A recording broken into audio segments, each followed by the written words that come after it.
Hello. How are we doing today? Good. You just smirk there. I'm just afraid of what question list you might have. Like, No, man. He's No. got a notebook. He's gonna go. he's talking about all these H1. little jokes. No, nothing is scripted here, man. Nothing. Sometimes I will admit that I have ideas in my head from maybe writing or something like during the week, but I don't think that we ever sit down short of 5 minutes out to discuss, unless we know like, hey, we got a guest coming on and this who they are, you want to know about who you're working with, but nah, man. Only one time we've done that. Like we might write, but the one time we did was talking about like things to do in the day to kind of make your day go in a more positive manner. I only had to write mine down because there's no way I was going to remember it. Oh yeah, totally. Yeah, I think I was still over medicated at the time. I probably had to write mine down 2 or 3 times. It's so much fun, man. Yeah, totally. Thank you, VA. But I'm good now, man. Thanks to them, I'm good. But anyway, man, without further ado, if you've been here before, thank you for coming back. If you haven't, welcome to the show. We are What More Could You Want? My name's Jeremy. Jeff. And today we have brought along one of my favorite people. So this is really cool for me. I'm going to gloat for a minute. Today I get to hang out with 2 of my favorite people in the world. Okay, they're sitting down here in our studio on our show, and we get to talk about whatever the hell we want to. If you even have an inkling or a suspicion that you might want to do something like this, take it from Jeff and I, and hopefully Sam at the end of this, when we tell you it's so moving what it does for you, just to be able to get things out in the open and know that somebody else may hear it and it may benefit them, right? Absolutely. Mm-hmm. So don't sit on that. If you feel inspired at all, whether it's from us or anybody else out there, please go do it because this stuff is amazing. So I get to hang out with 2 of my most favorite people today. One of them we share our time in the Air Force together. We're both Air Force veterans. Excuse me. And then with Jeff, it's the weight training, the CrossFit, all that kind of stuff, the fitness. Well, then the 2 of them together, they're sort of like, I don't know, there's this weird little triangle here of like people that know each other and why we know each other. A lot of commonalities. Yeah, absolutely. Exactly. So we wanted Sam to come in today because Sam has been on one hell of a wild ride, not just as a military veteran, but a crazy ride on top of what everyone else has to right. And totally. He'll get into I've it. had a great year. That his, I feel great. You picked one hell of a year, brother. yeah, but his willingness to do what he did when he tells his story, you'll be like, wait, what? And just hear me now and listen later whenever I tell you that this story is one that you're going to want to hang on for. So Sam and I met because of the fitness world. And some people that knew each other and whatnot. I don't even remember how many years ago it was. It was a Facebook connection, so let's just start there. Was it? That's wow. weird. It actually, So it was like online dating. well, yeah, I wanted to make sure I said it like Was that. he a porch pickup? Porch pickup? No, he got So it was delivery. whenever you were still doing stuff with Recon. Oh yeah, Yeah, it was right, wrist right, straps. right. Yeah, that's right. Yeah. I saw something get shared, and they were like trying to do a tribute to like combat control, and I was like, I don't ever run into anybody that knew what combat control was, had ever heard of it. No, they hide behind the other operators a lot. Yeah, basically. Yeah. So I found it kind of weird, and I just reached out. I was like, I want to buy a pair of these. Right. And then he put it together that you were in Illinois. I was just on the other side of the river in South County. Yeah. And then he's like, you should talk to my buddy Jeremy. That's right. And then we went and got lunch at Cafe Telegraph. That's right. Yep. Which, if you are in the South County area, Oh, it's pretty good. what was it, a pork steak about the size of your head? Yeah, it was pretty good. I'm not Sounds gonna about lie. right in this area. Yeah, Yeah. it's good stuff. Yeah. Just kind of off to the races since then. How long ago was that? Was that 5-6 years ago? I'm going to say it has to be 6 or 7. It was going on 7 because I was not at Metro East yet. Oh, you're right. You're Yeah, right. That I- was another part of our connection. I hit my 6-year mark at CrossFit Metro East as a coach right before surgery. That's right. That's right. And you had left there. Correct. Yep. And there was a vacant position. Mhm. And I was like, hey, Josh. Yeah, because you asked me, what did you think? And Yeah. I said, yeah, tell Sam to do it. Yeah, definitely. I forgot about that connection too. And that's how I met you, too, because you were dropping recon stuff off. That's at, right. Josh's. I was dropping So off I remember recon. I'm like, who the hell is this tattooed motherfucker walking in here all the time? And why don't I know him? Yeah, and like Josh's like, oh, dude, it's all the recon stuff. And that's how I met you. Yeah. Whenever. So that probably maybe 8, 9 years ago. I don't even know when. Something like that. Whenever you first shortly got after with doing recon stuff. Yeah, that was. So, and for those of you that don't know, which is probably all of you, Recon was just a nutrition supplement line. Mm-hmm. They are no more. They've since turned into, golly, I'm sorry, guys, if you're listening, I can't remember the new name. I think they don't still make stuff anymore. I thought they. What is his name? If they did, they sold Recon to their Australian partner, their partner distributor. Yeah. Gotcha. And I think he's got that going, but then they've got something else that they're doing now. Okay. What is his name? I can look it up, but yeah. Yeah. So anyway, so that's what that was. But yeah, so we met, and then we were talking about the Air Force connection and whatnot. And there was something about Sam that caught my attention. It was his eagerness and his passion for everything that he was into, everything that he talked about. And I was like, wow, this guy reminds me a lot of me. Like, you just don't do anything a little bit. Yep. You know, you're going to do it. Let's effing do it. And I never felt that there was any other way that you could have been. I thought that was just you. And it was like me. And I always felt a strong connection there. And for some reason, we have maintained that kind of relationship where we may not speak for a few months, but when we do, it's always a solid conversation. Exactly. And it's right to it. And, people love to say that. And I just turned 31. You are the single person in the world that I've ever had that with, to where, like, we don't talk for a little bit and we don't even need to catch up. Right. Yeah, it's a great connection. It's exactly. wonderful. Yeah, no, I mean, good. I'm glad you feel the same way, because it was about to get really embarrassing here. I thought you were gonna be like, and I just really picked up on his sadness. Yeah, I was writing a lot of Cure songs at the time. I don't know. Man, no, there was Emotional distraught. no. I mean, that was honestly a spot where things were really kind of actually starting to go downhill, and I didn't really realize it. Yeah, yeah, I could see it. And I kind of I got that sense later on. I was like, you know what? I think Jeremy realized I was in more trouble than I realized. Of course, man. I was 4 or 5 years out of military at that point, not realizing how poorly I was transitioning. Well, so there's a very good place to start. Now let's back up a little bit Fair. to the moment that you stepped foot into the Air Force. Okay. All right, let's go there. And I'm not asking you to tell me every detail, but let's hear what got you to why you're here today. Okay. So I was at University of Missouri. I was at Mizzou, did 3 semesters there.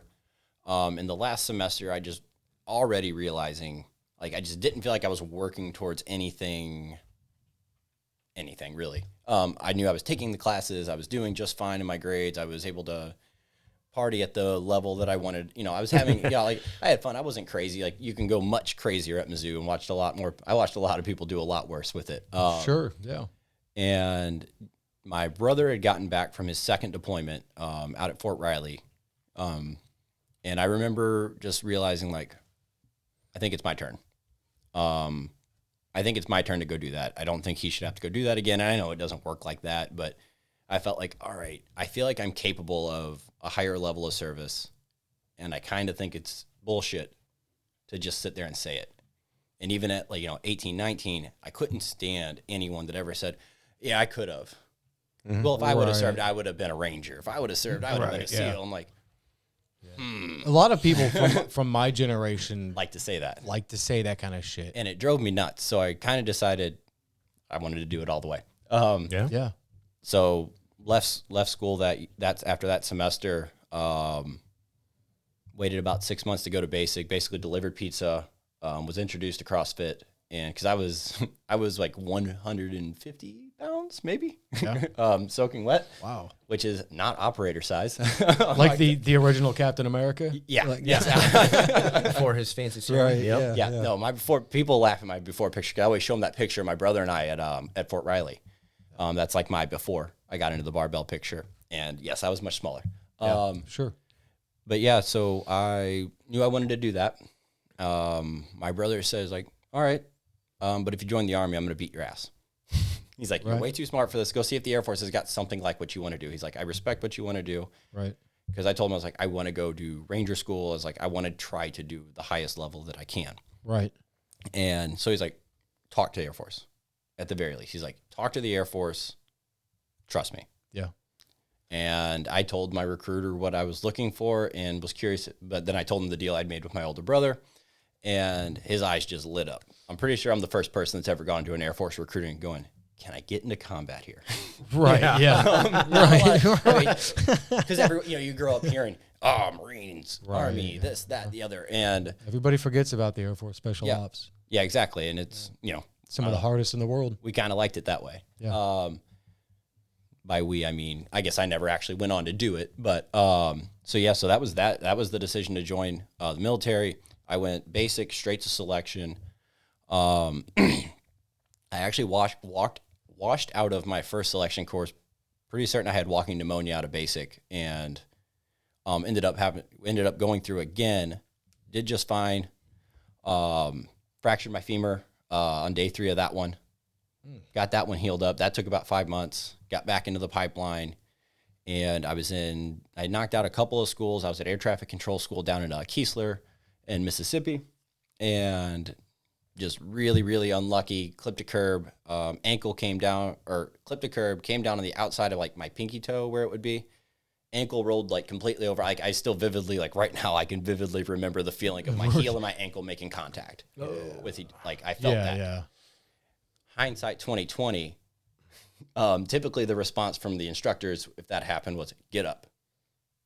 They tried to stop the run, and I'm thinking they're about to yell get up, so I did, and they're like, oh, I guess we're gonna go. So ran about another mile.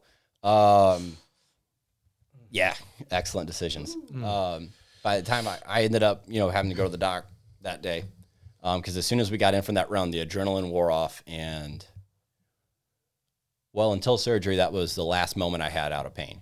Gotcha. And that was September 6, 2011. Oh. That was the last day that you remember not having constant pain. Yep. That injury fractured a bone. The sprain had stuff pulled all the way up into my knee, and I developed a nerve condition called complex regional pain syndrome from there. Okay. And it's very uncommon, but it's pretty severe. It's very difficult to take care of. It's very, due to the fact that it's uncommon, it's severe. Everybody gets it a little bit different. And just long story short, it just only got worse. Right. I recall that was your demon from the day I met you was that suffering that always sort of led before everything else could. Mm-hmm. Right. And I couldn't figure out how to get better. Right. Like, I would do things and be like, all right, I'm in a holding pattern. I'm working my ass off. But the best I could hope for was to not slide back, was to not get worse. Yeah. And then it would get worse, and then I'd have to learn. It was great. I learned a ton. Learned a ton that helps me professionally as a coach. But it got to the point eventually where I was just working my ass off, and it just kept sliding backward and kept sliding backwards. And I'd say in the last couple of years is where, last couple of years is just like, what is going, like something has to happen. All the treatments had been exhausted. There was one known thing. And actually it was a trip to the Arnold. The last time that I went, I stopped by a booth. It was called Catch a Lift Fund, which is actually a really awesome organization. What do they do? So their big shtick is they are big on the mental health side through fitness. So they try to subsidize the cost of maintaining fitness for combat wounded vets. Nice. So like if you can show them like, hey, no, I'm combat wounded, they'll provide equipment. They'll pay for CrossFit memberships. They pay for personal trainers to go to the house. Like, wow, like they really work to do what that individual needs. Yeah, that's awesome. And I happened to meet the first person I ever met with complex regional pain syndrome. Oh, really? She was an amputee. And By her own volition. Yeah. Okay. And, you know, she's telling the story, and it's so similar to mine, which is really hard to find in that community because everybody gets a little different. I'm like, she's like, oh, I remember when that started to happen, and then this started to happen. And it's still seen actually as a controversial treatment, but she's sitting there. She's like, I don't have phantom pains. I don't have any nerve pain. Things are great. And this is just a couple years back when you were out at the Arnold? Mm-hmm. Okay, so I remember that trip. Yep. Wow, okay. That was the one I took my wife with me. Yeah, yeah. Yep. And at that point, that planted the seed. I knew that, all right, so there is one more thing. Then things started to get worse and worse and worse. And last December, I was like, this has to happen. Did you happen to stay in contact with that young lady? Sarah. Did you? Okay. Yes. So all through at the time, she's probably telling you, yeah, bud. Yeah. Yep. She was awesome. You know, I was able to message her on Instagram here and there, and, you know, still kind of stuck in that little mentality where like you feel bad asking for that sort of stuff because you're in that sort of pain. You just, I don't know, you try to pull back. You try to make sure it doesn't become somebody else's problem more than it already is. Right. And that was part of the reason why I was like, we need to go forward with an amputation because I can't let my wife continue to have to, that can't be her life. Yeah. I didn't want it to be mine. I've got nieces and nephews now, you know, so it was last December where I was like, it's happening. One way or another, that SOB is going to go. Goodbye, leg. It sounds extreme, but when you've done treatments for night, it's relative. Mm-hmm. Extreme is relative. If Jeremy stubs his toe, it's like, Doc, let's just take it off. Yes, Right. That's extreme. Right. And now if Jeremy breaks his foot and for the next 10 years does every treatment known to man and it keeps getting worse, Yeah. that's not extreme. It's just the next step. Yeah. And Yeah. If you That's what don't I do did. it, you're probably more crazy than if you do it. I agreed. And I think a lot of people have that reversed. Yep. And I had to fight that hard. Like, it was really difficult for me to get the surgery. Oh, of course. I fought. It's a willing decision to decide to have a limb amputated. Is it any different than when you go to poke your eye closes? It's yours. It still wants to be there. Oh, yeah. It still serves a purpose. Well, I was convinced that foot didn't want to be there. Yeah, of course. Why would you work so poorly?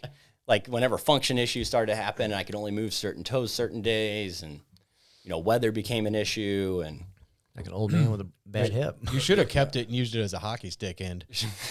Just saying. Let you keep those things. He plays a lot of hockey. Don't put them in jars anymore. yeah, nope. Flush that turd down the drain. Yeah, right. Get you out of here. That went to scrap waste, or someone's looking at it and messing with it in a college lab. What if you woke up and it was trying to reattach itself? That'd be one hell of a nightmare. I would just Right? assume that. I would just assume. I would assume it was the drugs. I was like, no, you already told me for years you don't want to be there. Right, you don't get to Otherwise, come back. otherwise you would have behaved better. like you don't act like that and want to be here. That's right. You got to behave around Sam Schaefer. The hard talk with your own foot there. Yeah. So anyway, man, I'm so sorry. I got us off track there. no, we're good. So you made that decision in your head, but then you fought a battle. Who's going to help you do this? Correct. So please. The answer was not the VA. The VA really just kind of was, I think that my primary care doc was like, well, eventually he'll just stop asking.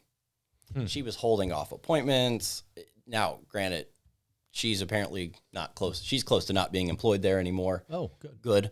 Yeah, sounds like it. Yeah, she was an issue. And then, like, I couldn't even get help from the patient advocate. You basically, everyone you probably talked to was hoping they called your bluff. That Correct. You were just basically trying to say. They thought I was being emotional. I was like, you had the flush here, and I'm like, eventually he's gonna, he's gonna pull this shit But out. like I said, I spent a long time thinking about it, working, talking about my wife. What do I need to do? I had already sought out therapy, so that I could come to them with saying, no, I'm coming to you with a clear head. Like, I may not have slept in the last 10 years, but I've got a clear head about this. This psychologist, this therapist will tell you that I'm not making an irrational or an emotional decision. I have plans. This is how I can execute them. Yeah. Didn't care. They got to a point where I had to document what was happening, like through our communication system, because they kept blowing stuff off that I tell them. But once you put it in like text, And through like emails and stuff like that, it's now a track record. And those emails started to show very clear negligence. Yeah. I mean, I don't want to use the word malpractice or negligence. No, but negligence is... Well, I'd say, negligence. They weren't doing their job of... Well, I was able to like highlight, like, hey, they're lying to me. You've got people that are working together to lie to me, and here's how I can prove it. Wow. And they were like, shit. Well, you're going to work with someone else now. I was like, okay, so they get fired. Yeah.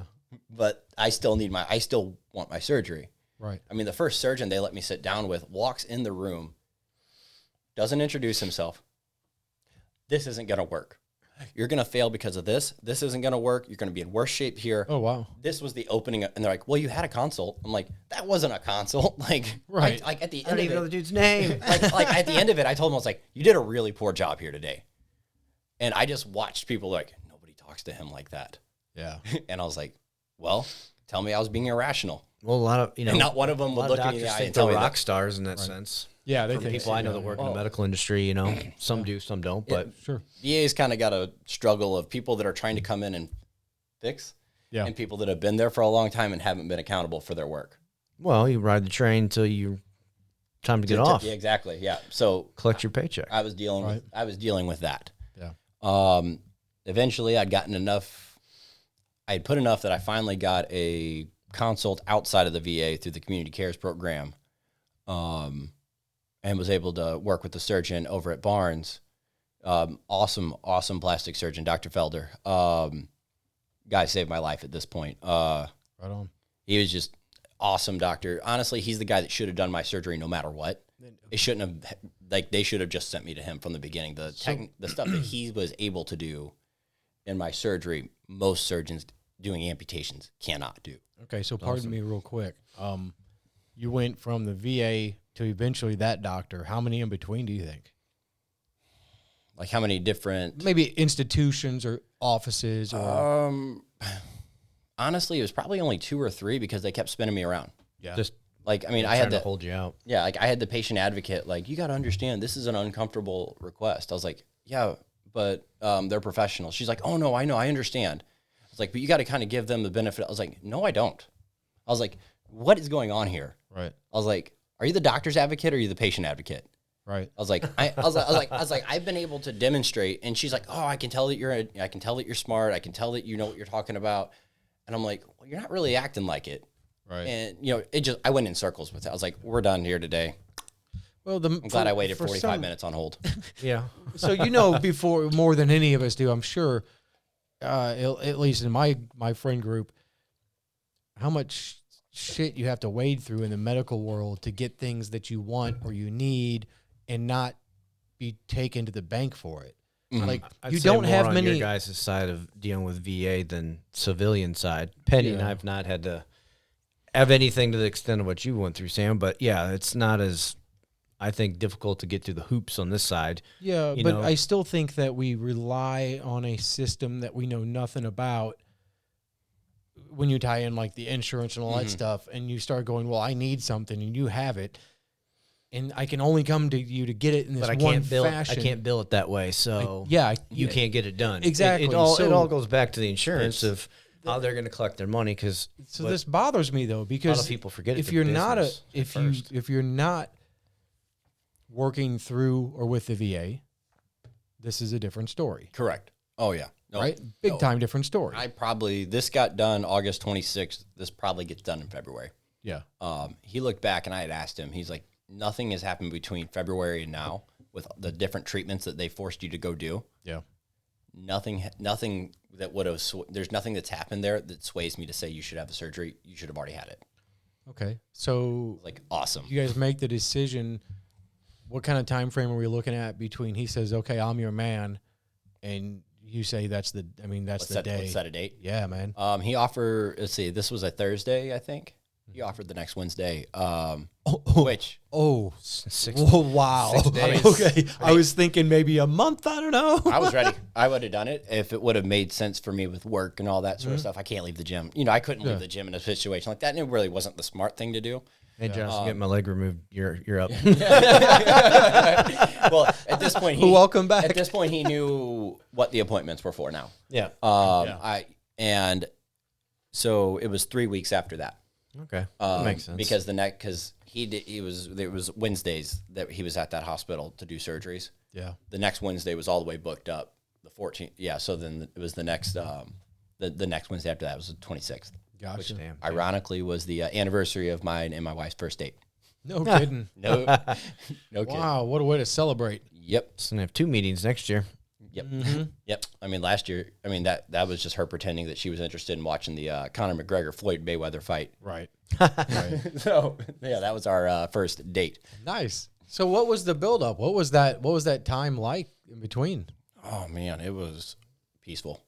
It was so much was off my chest at that point. I'm like, I finally have the opportunity to work towards progress.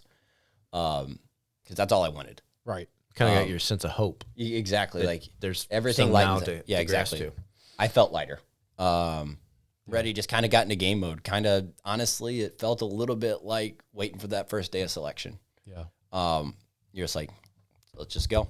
Yeah. Let's just do it. Right. Like, yeah, there was I kept waiting for it. Like, and that was one of the things that, like I said, that, working with a therapist and all that, they were impressed with. And I'm like, well, it's not really, I'm not here to be impressive, And, they're like, you're ready. They're like, we believe that she's like, I believe that you have really prepared yourself from all angles. Like the mourning process of losing your leg, you've already gone through it. Right. Like I said, at that point, it was just like, I was ready. Like I was just ready and I had my game face on. Okay. All right. Now we're going to skip ahead just a little bit. If you were to ask yourself now the same question as then, would it be the same game face and the same answer? Which question? If that decision that you made to have your lower leg removed and that during that time frame, I'd have done it years earlier. Okay. Honestly, it's been almost underwhelming in that sense. Like I kept waiting for the freak out moment, the moment in between scheduling the surgery and having the surgery to be like, oh shit. And it never came. That's impressive. It is. But that's and then after when you know it's right. And then after I was like, I may wake up and just have like an oh shit moment. And it never came. I don't feel different other than a lot less pain and I feel a lot happier, but like, like I don't feel like I'm a different person. It's kind of like you, as you start to go through the aging process and you start to realize that nothing actually changes when you turn 30. I think a lot of people just see the world. You see the world the same. Your situation maybe might think that you lose part of your identity, which, you think of what is an identity of a human, but we have how many, people out there walking around. And they've got an emotional connection to their pain. Yeah, that have what you did or who have had something amputated, whether by choice or by unfortunate instances. Yeah, it's those things. But I think you came into... Yeah, I prepared myself. I had started playing sled hockey.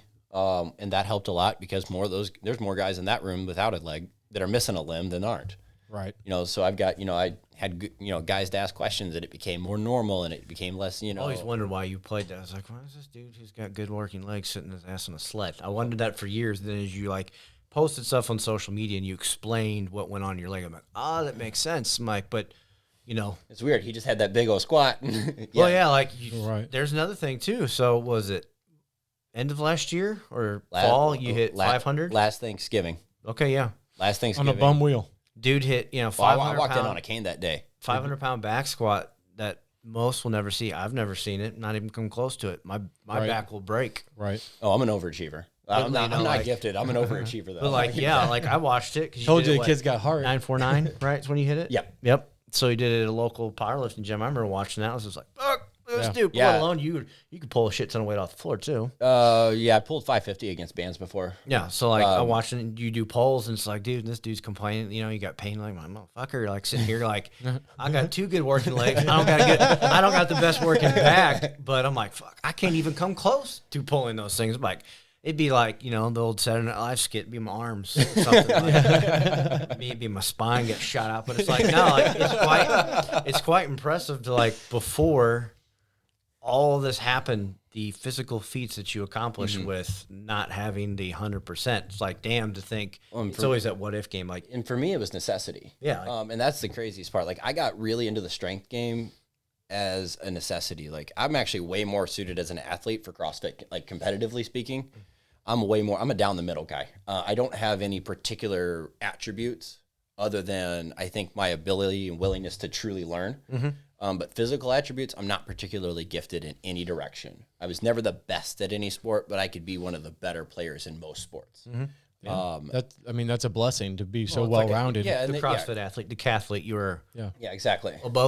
you're over the average of I was good. just a little bit above average on a lot of things. And, but yeah, so like I had to learn, and I had to learn so much about technique and, all the different, like the tiny little pieces, like, I know what each of your toes needs to do on a squat, and I had to train that because if I didn't do that, it wasn't going to work that day. Right.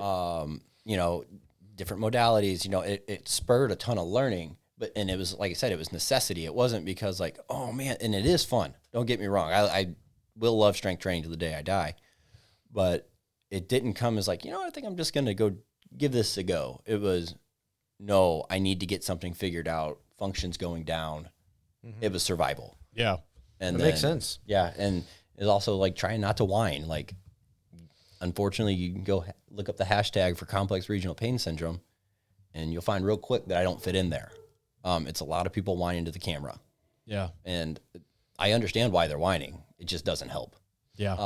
But right. it's no different than anyone through any struggles, sometimes looking for the connection, but looking for someone to take that burden of my complaint is, I've done it to my wife before, and everyone does. Yeah, we all do it, but it's a habit that we all formed years ago. Yeah, you just did it in a different manner of like, well, complaining has not got me anywhere with this, so let's go do something else. Correct. Yeah, totally, man. All right, so you wake up and, you're at the hospital. You're already resolved to it. What you wake up? What's that first thought when you're not? I am high as a kite now. I was just gonna say when the drugs had not kind of wore off. And Actually, you're it was wild. I almost cried whenever I got to myself. Like the first moment I was in the room alone, because like I'm not in pain, and part of it was the drugs, but I was like, they knew that nerve pain could be there through all that pain medication because of the type of condition is. Like I said, it's an intense condition. Yeah. And when it wasn't there, like I was like, I did not know that I was ever going to get to feel that. I was hoping that the amputation, like my true, like realistic, let's be real. What makes this the decision that you would have made again? Yeah. Nothing got worse. That was good enough for me. Yeah. Like that's how desperate I was for a solution. That's crazy. That not getting worse was was the bare minimum need. Yeah, because that's all it had been done, or it had been doing was getting worse. Right? Correct. Yeah. And like I said, it was days I couldn't move my toes, and I'd fall. Like I felt like that became a thing. How did this affect you mentally leading up to the point you woke up? What did this do to Sam? Oh, it killed him. Yeah. Like I was dead for 10 years. Yeah. I didn't have my 20s. I just turned 31. I got hurt when I was 21. So like all that phase that most people have, in their early and mid 20s, I was at home hurting. Right. Yeah. Honestly, like that's what I'm kind of almost getting to know myself again. Now that I get to look at the world and be like, oh, that's an option. We kind of got a new set of eyes. Oh yeah. Many say reshaped your mind. That's awesome. Physically you're reshaped, but you got a new set of eyes because you're not living in that things can be fun hidden now. World. Yeah. Things can be fun versus anymore. Yeah, it becomes like I can actually find things to be fun now versus, oh, that wasn't terrible. Like that used to be like a good day. Right, I could do that again. Yeah, right. Like that wasn't awful. That didn't hurt that bad. Right. Like I love the zoo. Like I love going to the zoo. I love spending time there. Sure. It was just something I Got a could. beautiful zoo here in St. exactly. Louis. Yeah, we're pretty lucky there. Yes. So like that's one of the things I can't wait to do once the weather gets going because I'll finally get to enjoy it for the first time as an adult. That's rad, dude. What an amazing event that's going to be. Yeah, exactly. I can't wait. Take some handkerchiefs, brother. Go hang out with your spirit animal if it's at the zoo. Yeah, I don't know which one it is, but You'll find it. Yeah. Like I said, Or it'll find you. I've always said the only thing I'll play the broken vet card for is if I can get somebody to let me go back and actually like physically touch a tiger or a bear or something like that. Like that to me would just be like the most wild experience ever. Pushing it there. Yeah. Oh, I don't think it's gonna happen, but like, There are places though you could go and do that. But yeah. But if anybody from the zoo is watching, I don't think St. Louis is like that ultra gnarly zoo. The St. Louis Zoologist can give us a behind the scenes tour. Be appreciative. If the city museum owned a zoo, I could see where you could go in and box a bear, dude, or some craziness, right? I'm down. Like that would be so cool. Like if you've never been to the city museum, folks, it's here in St. Louis, Missouri. It is between that and the zoo. Those are two just hidden gems. You want to talk about a nightmare situation for me before? Yeah, was the city museum. I can't even imagine getting in like all the crawl like space stuff. Like any of it. It's all just rough. The pain was just too much. There's just the thought of just trying to get around, and even just like to go with. That was too much. Yeah. Like it was, I'd wake up on any given day and I was like, I had a set number of steps that I got. And some days it was like 10. Yeah. Some days it was 0. Some days it was 10,000 before things would get rough. Yeah. But yeah, so like that sort of anxiety ran my life. It's crippling, isn't it? It is, because you have to, because it becomes, and it wasn't just about me. It was like my wife's experience here, whoever we're going with, like, you don't want to set yourself up. You become like avoidant of, you don't want to feel guilty. Like, I don't want to mess with, like, the city museums, awesome. I don't want to go there and mess with someone's experience there. Yeah. I'll stay home. Wow. Yeah. A lot of that. I understand that, man. It's hard not to be in that mindset, because you think you're doing other people a solid by taking yourself out of the scenario. Correct. That's a lonely place to be. It's a lonely place to be, and it's understandable. I wish people would understand, yourself, myself, Jeff, any of us, that when you're in that situation, the hardest thing to do is ask somebody for help. The easiest thing to do is to withdraw and say, well, I'll just do this. I'm doing it for other people. Yeah. But Yeah. There's a part of you that is doing it for someone else, but there's an overarching experience here that you have that is just pain, just pain. I don't want anybody to come near me. I don't want to go out. I know it's going to suck because it sucked last time I did it. Yeah. So, and it sucked the time before. So nothing gets better. Nothing gets better. So why am I going to change this? I get it. It's hard to not think that way. So that's been the other wild thing I realized, like, just from a memory standpoint, like, not just not doing things, but like the things that I did, like that pain chewed up all the memory, like I remember how much pain I was in Christmas, but I don't remember any part of Christmas. I just don't remember what you should have remembered. Correct. Like those memories were just like somehow just not there anymore. Like I sit there and it sucks. Like I know that, again, I'm 30, so that's a third of my life that's right. You got many kind of not there. Yeah, I got plenty of time left. I'm not in like not in a defeatist way now. Let's just talk about facts. That represents a third of my life, and yeah, exactly. Sure. That's a lot. That was a long journey you went on, and one that I know you learned a lot about yourself in. Yep. I mean, there's plenty different of things. person now. Oh, I'm in a way, but like I'm better for all of it. Right. If I had to trade a foot to be me, yeah, right? I don't think most people would. For real, man. Like to truly, find that center and find that calm and understand the world the way you want to understand it. Yeah, I'll make that trade all day. Yeah, man. But very few people walk right to the finish line. There's usually some fire on the way there. Of course, man. No doubt, dude. What other way would you want it? Exactly. Right. I mean, and that's like one of they talk about like an interesting thing, like trees, like that once they've gotten really big, it's always interesting to cut them in half because you can see you can see, the rings. Yeah. They talk about, well, you can see fire damage and that sort of stuff. And that's just kind of how it feels to me. It's like, 20s are my fire damage. Yeah. Right. I hear that, man. Those, but I'm building rings on top of it and hopefully going to build a few more. And well, yeah, I mean, you would, I think that you would always say, well, my 30s sucked because of that, or my 40s, whenever it happens, right? 20s, that's a good time for you to not be going out doing some of the normal shit. Oh, agreed. Oh, no. Let's just say that. Yeah, there's some things that, you definitely get away with and not. I'd say you don't want to miss your 40s. You don't want to miss your 50s, Yeah. No, I 100% agree with you on that one. But no, that's something that's a perspective that I do have, that I agree with you on, is, you know what? If there was like a phase to not have to deal with the consequences of, it's the 20s. You're like an even bigger and dumber teenager. Most people are like, man, I wish I'd have doubled down on what I was doing when I was 25. Well, yeah. I really had it nailed down. Yeah. That's not Like uncommon. I've never heard that once in my life, you know. Never, man. And I see all the things, you know, all the issues and, you know, different stuff. I'm like, you know what? Maybe I had a shittier bag, but at least I didn't, you know. And that was the thing that, you know, was cool about getting in the sled hockey locker room. Nobody cares. Like, nobody's there because things are going great. Right. And everybody's perspective is, well, at least I don't have that going on.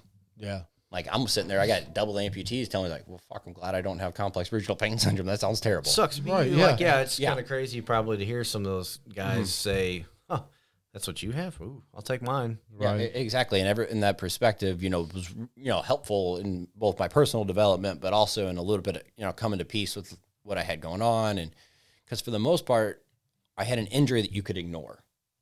And 99% of the people in my life worked hard to ignore it. Yeah. Because it was scary, it didn't make sense, and wasn't fun. Yeah. Like, it wasn't fun for them. Yeah. I mean, I got told in a relationship, this is bullshit. I just have to trust that you're in pain. I don't even know that. Wow, that's fantastic, isn't it? Yeah. Like, that was actually set, like, that was a viewpoint. Sure. For somebody that was, like, involved in my life at the time. Well, wow. You faked it pretty hard then for 10 years. Yeah, I know, right? You wrote it hard. Yeah, like that makes... I just wanted to look.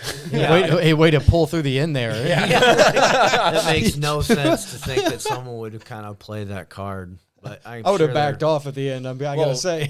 Well, people would, you know, like what you were talking about. It's like, well, I see he's doing this stuff, and I don't quite understand. But I understood and when they you would talked lean into about it. like They would to lean your into nerve it. stuff. Right. And, Yeah, they would marry the idea. and I know people who They would lean into, well, he's still squatting. you have nerve pain, but yeah, there's all sorts of things that are associated with that. Like people who've, you know, like Inky Wells got hit in whatever game that was in college, got the dead arm because it can cause complete nerve damage. I had numbing of my arm in college as a pole vaulter. It's always real good to go into that box and got to go, shooting up 15, 16 feet. Well, I can't feel my one arm. Is it on the pole? Oh, no, it's not. And here I come back to earth. Like, yeah, you get those. Dude, my back was all nerve. Tingling and thing. Yeah, like. My back was all nerve damage. Everyone has it differently. So as soon as like you've talked about it in like one of your Instagram posts, like, oh, dude. And then I was like, damn, that's pretty quite impressive. The fact that you might be under 400 or 500 pounds and I feel 50% of my leg right now. Yeah. Oh, let's go max out, right, and just away you go. So, No, thanks. I mean, hats off to you. I appreciate that. That's, other people may have run and cowered and never done what they loved again, but damn, you didn't do that, did you? No, it's not very much fun. So let's that's not more fun. No, so let's go back. So you wake up and the deed has been done. You're not experiencing the pain anymore. Yeah, it was. I was just all over the place. My brain, like, I was pinging. I was like, here. I bet you're almost manic or something. Well, almost because like so much of my, we'll just go ahead and call it brain power, my capacity up top would go into managing and dealing with all the pain and the symptoms. Sure. Well, yeah, you had to have been, and now I don't have how exhausted, just one mentally, but physically because you're fighting. And now your brain can fully fire on this level. It can relax a little bit. Exactly. And it's like, whoa. Yeah. Yeah, this is what breathing and just resting feels like again, right? Yep. Yeah, and it was that part was really weird. It was fun, and because I would catch myself like, God, you're like a 6-year-old right now. That's just like in a ball pit, just like boom, boom, boom, boom, boom, like all these things because, like I said, my brain had to recalibrate. Yeah, totally. Yeah, that was pretty wild. And it was kind of weird because it ended up being my first surgery was 9 hours. And with all the COVID restrictions, visiting hours were very strict, yada, yada, yada. And it ended up being that my wife couldn't come see me after the surgery. Oh, man. Yeah, by just a little bit. So now I'm trying to like share this with her over the phone. And it was awesome to get to talk to her. I mean, that's the only, like, I wouldn't even call it a regret, but a bummer. I wish she could have been there because I think she deserved that. Yeah. She's been there with you through all, of course. A long time. She's been with me through the worst. Yeah. Through the worst of everything. Yeah. So I kind of wanted that for her. Now, granted, the next day she was visiting hours started at 12. She was there at 11:59. Sure, yeah. Stayed till 8. And we got to, spend that time, and it was incredible. Like, honestly, is disorienting is probably the right word, but not in like the bad way. Yeah. Was it because you could actually focus on her and what she was saying and your response, and like you could actually articulate things instead of battle off the fight or flight? Yeah, it's kind of like when you see one of those, like, they'll put like the dry ice in the box, the clear box, and then they'll put a fan in there and all clears out. Yeah.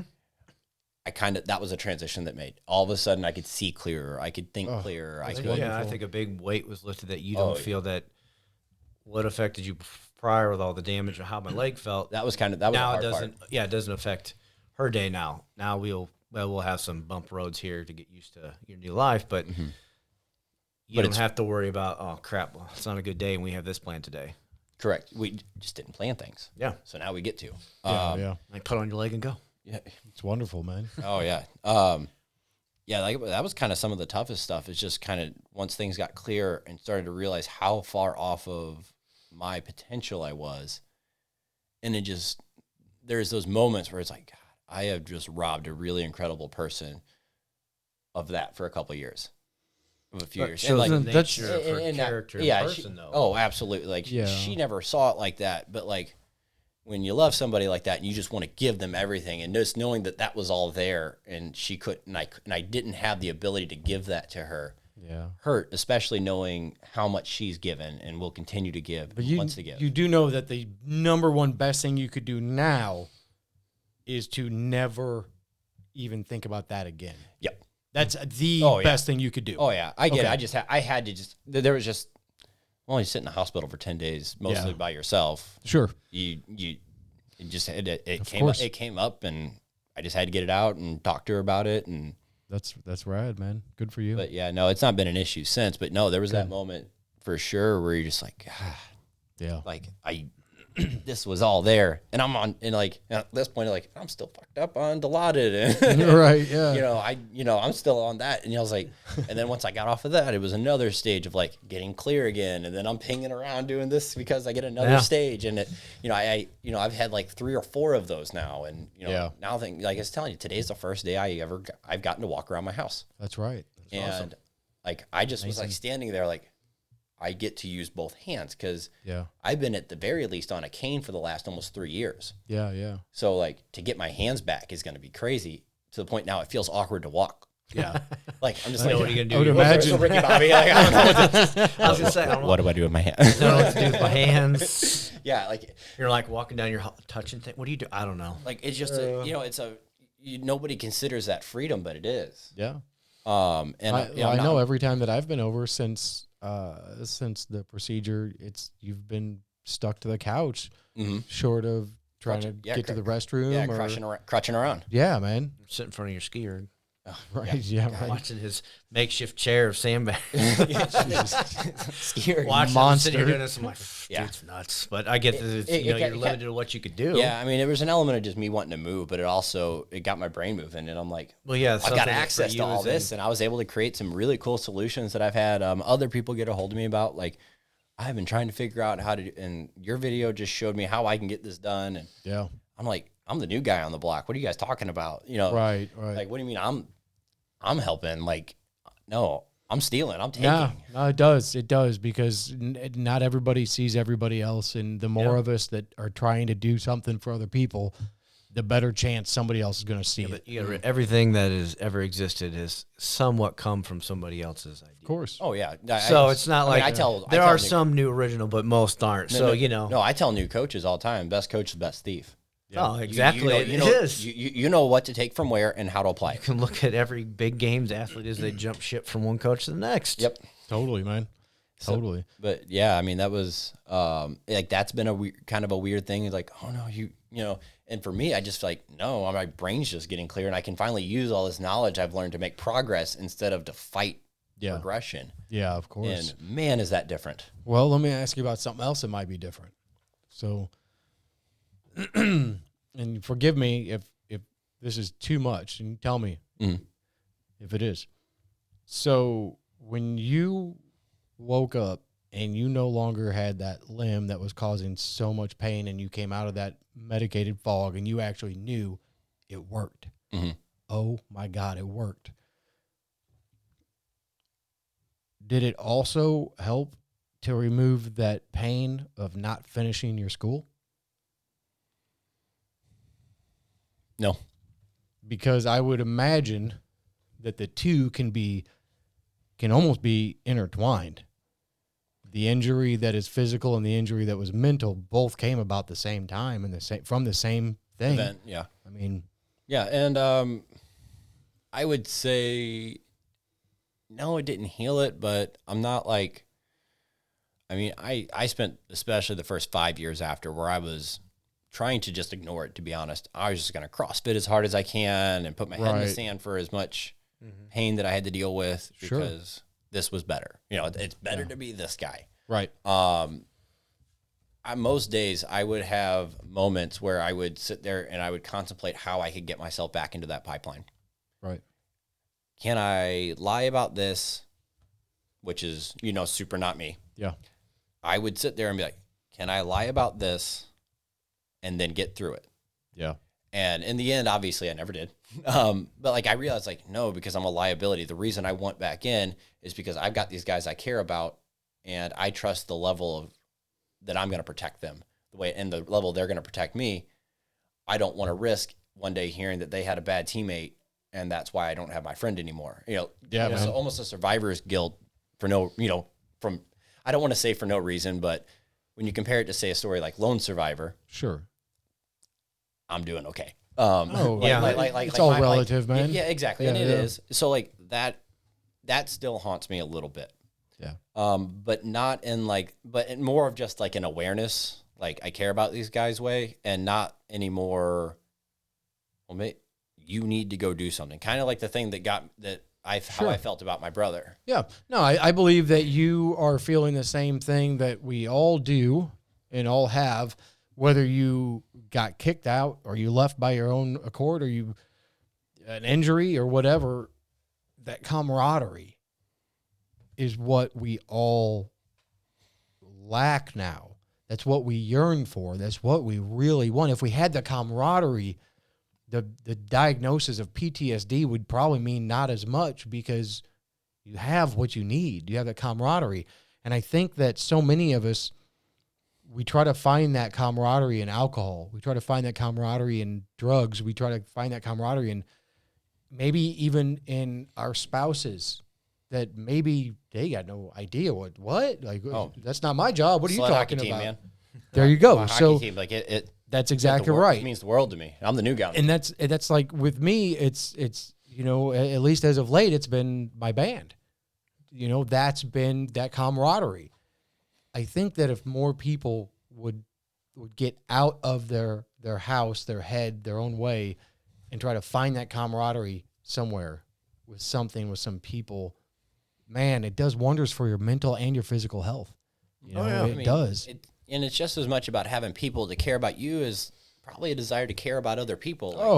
I love hockey. Bravo. I love the sport of hockey, like through and through. I will watch it at all levels: men's, women's, college, pro, Olympic, Russian, KHL, right, yeah. whatever. I truly do love the sport, and I love a lot of the characteristics of it. Like, I love that even like last week, that I can go see a puck in a corner, and I got a teammate here, and I got them coming to close on. Well, I'm going to go and I'm going to take that contact so my teammate can go. I like being able to be that guy. And I think a lot of us do that find ourselves with these issues. And that's what kind of weighs us down in a sense. And you sit there and it's not just, and that's a part, bothered me. I was like, how can I take care of people? Yeah.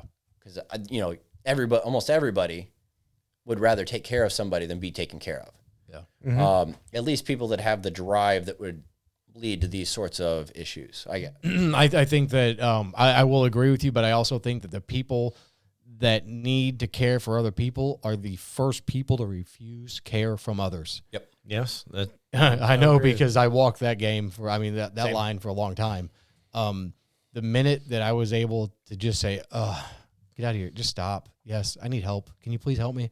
The first time I could do that was like, oh my God, who was that? And can we keep him around a little bit longer, Oh, yeah. And that's, like I said, looking back, we talked about when we first met, I was like, I didn't realize near as far into the hole as I was. Yeah. Yeah. And I- our yeah. relationship helped me start to realize that something needed to happen there.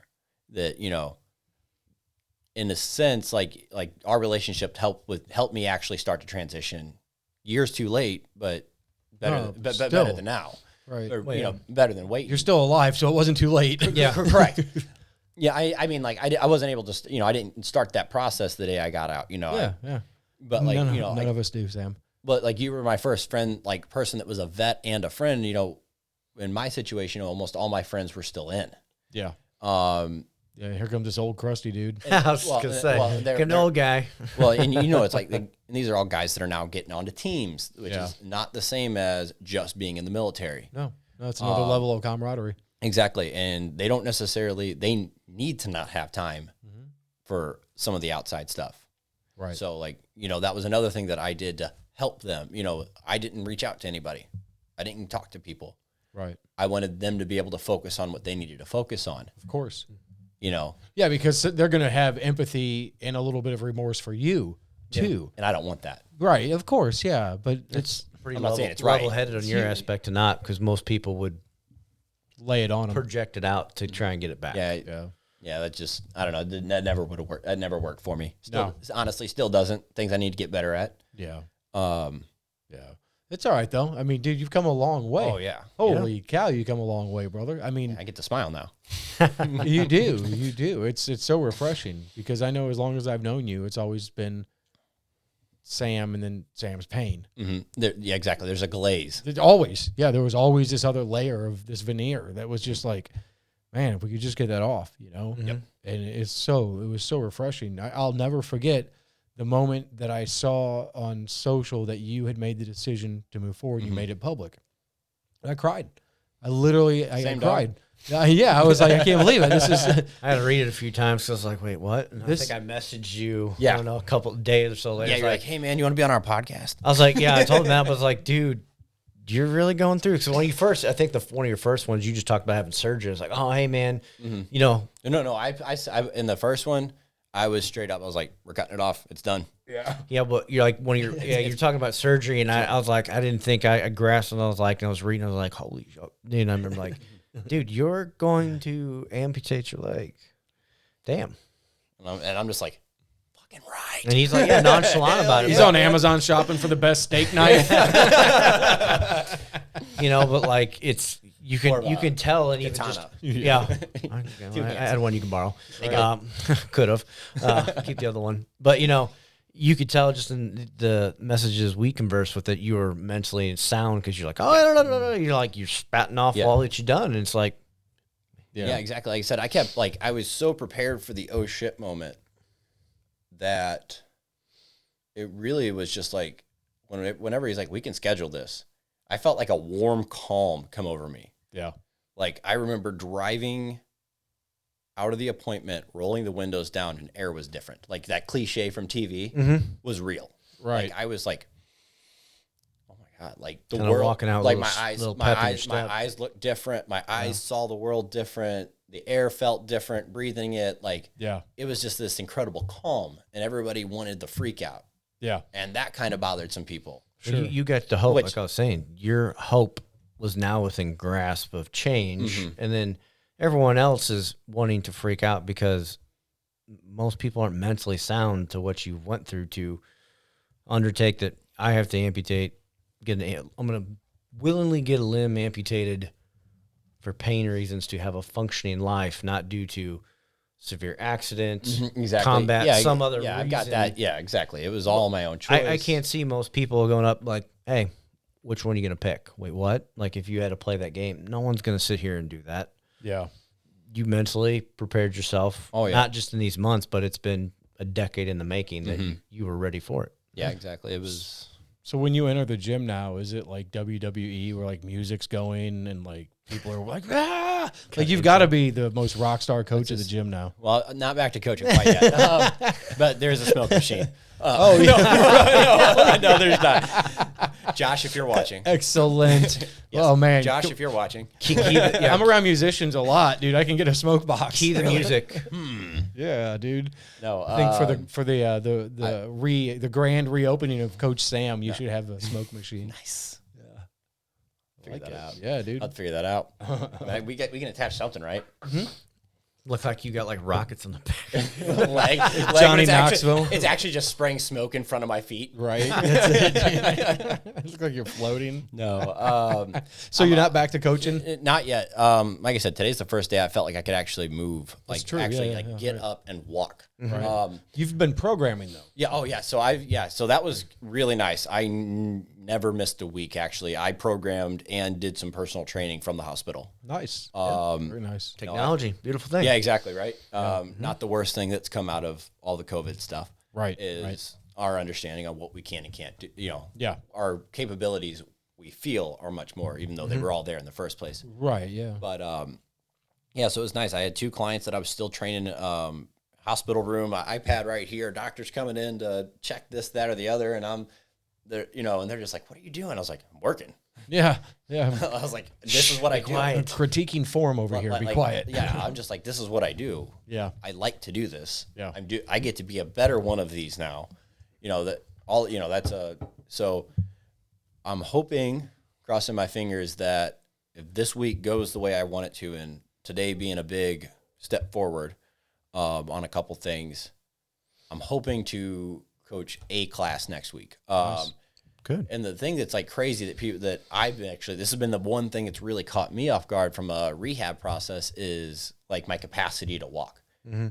I was not perfectly mobile for the last 9 years, but the last 3 months, I haven't taken a single step. Right. Technically, I'm hopping. Yeah. Because of the crutch.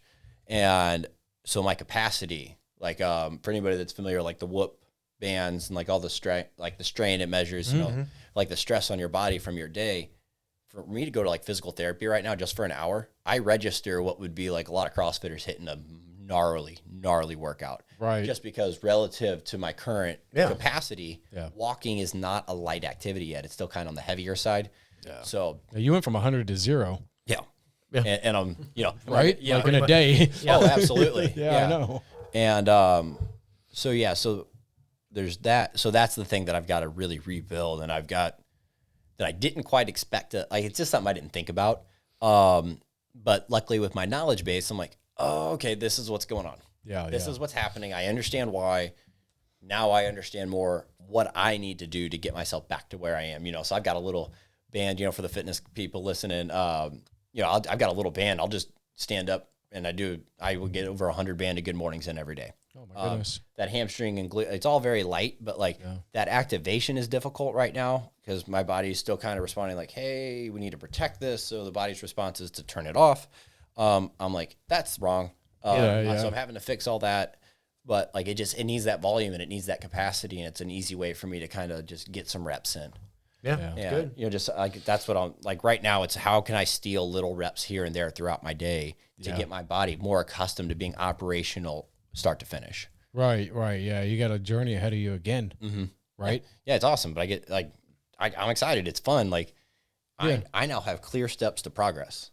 Right. And that are going to provide progress and are going to make things better. Again, not just saving me from being worse. Yeah.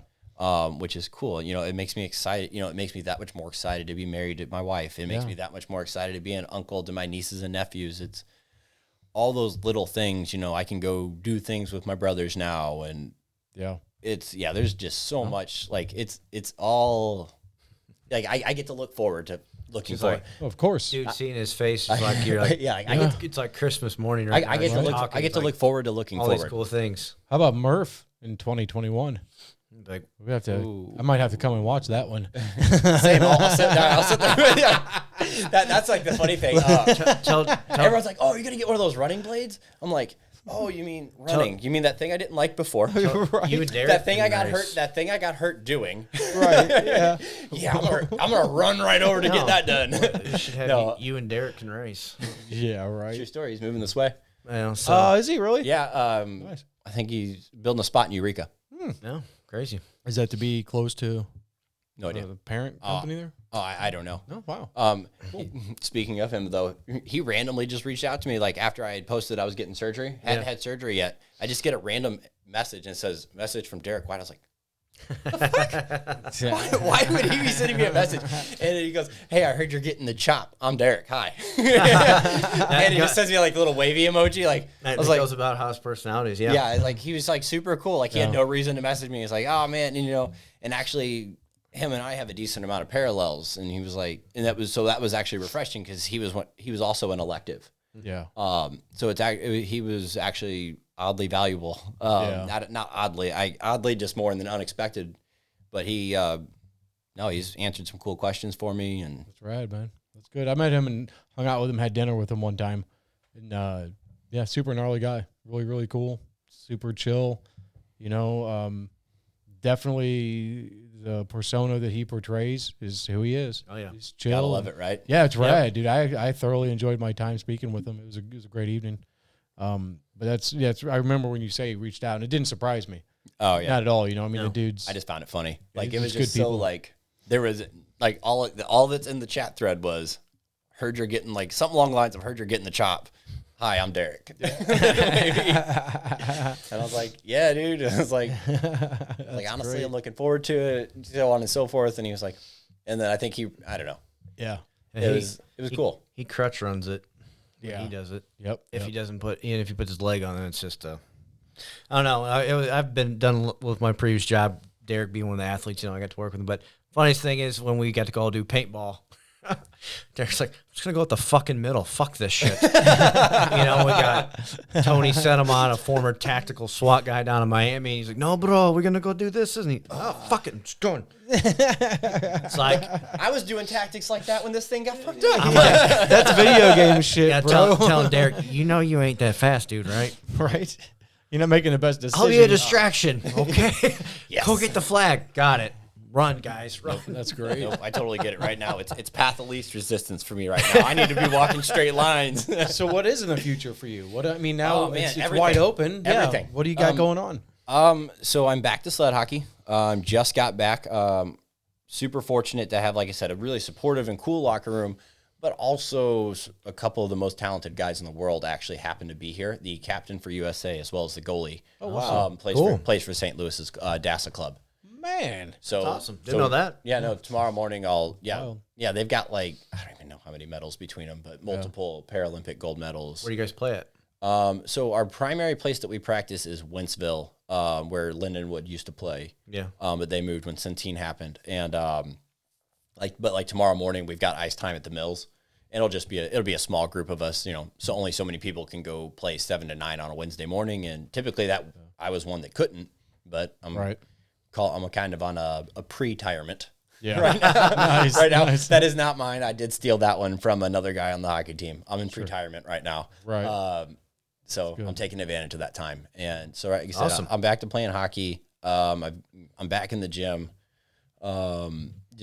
It's all aimed at, like, I'm training strength, but I'm not training strength to get stronger. I'm training strength to improve my function. Yeah.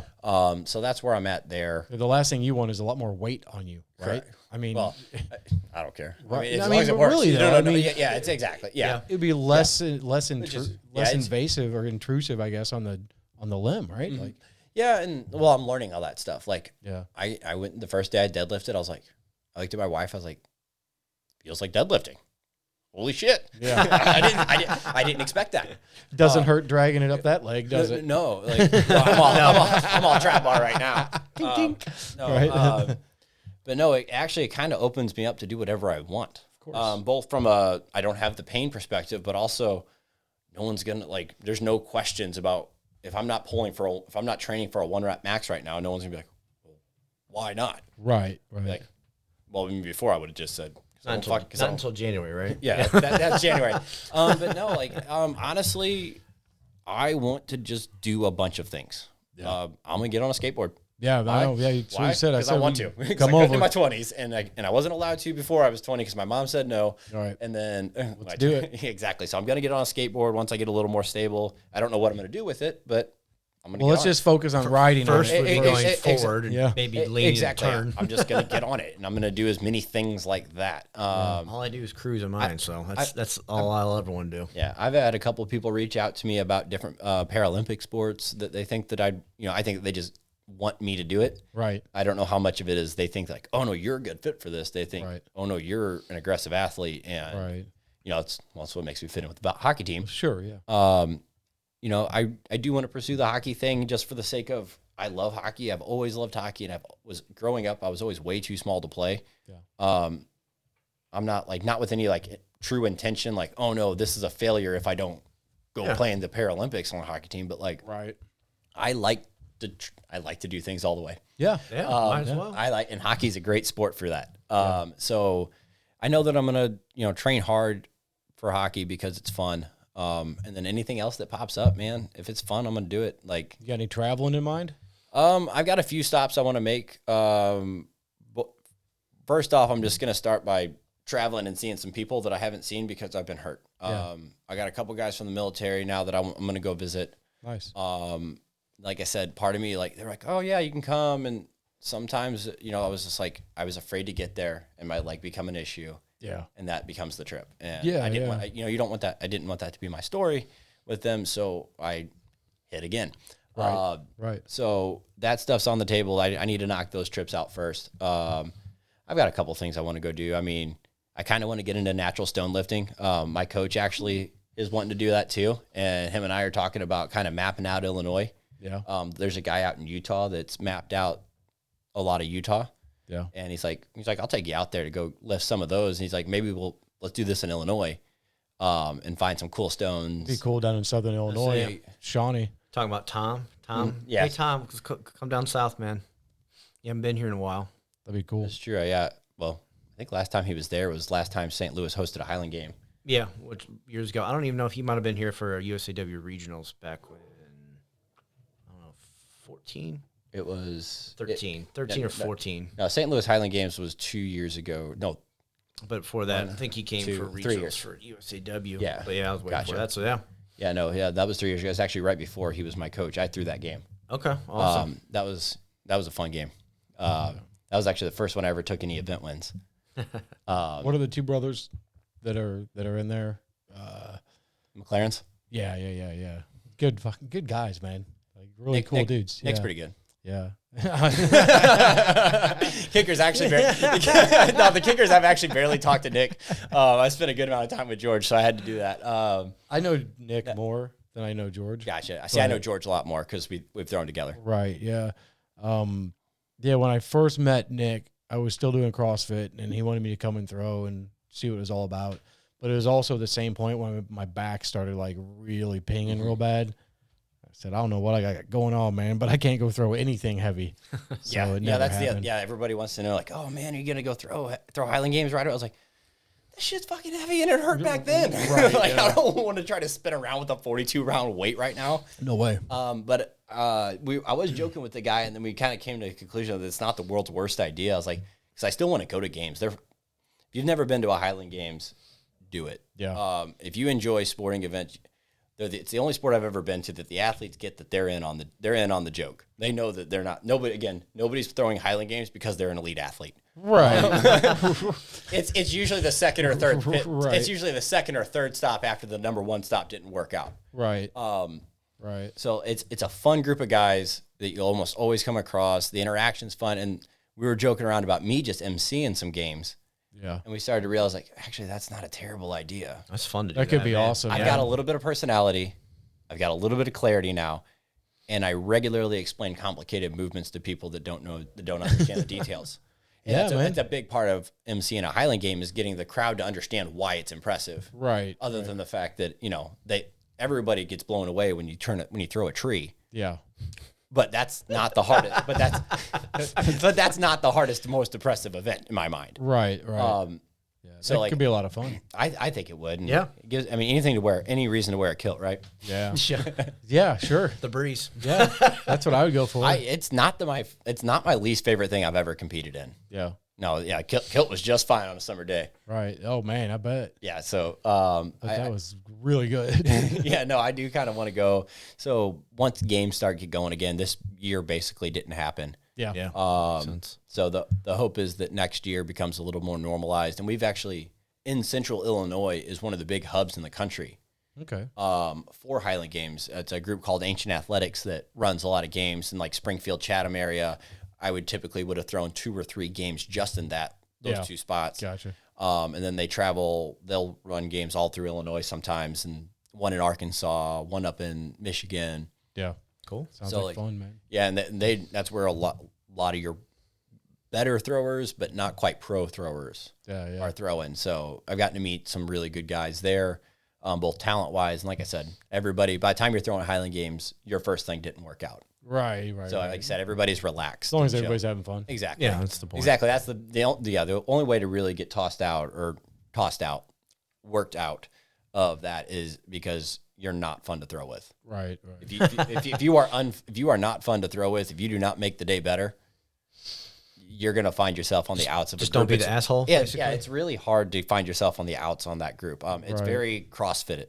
Yeah. I mean, both from an athletic standpoint and that it's very diverse in what you have to do physically, but also it leads, the community is very strong. Yeah.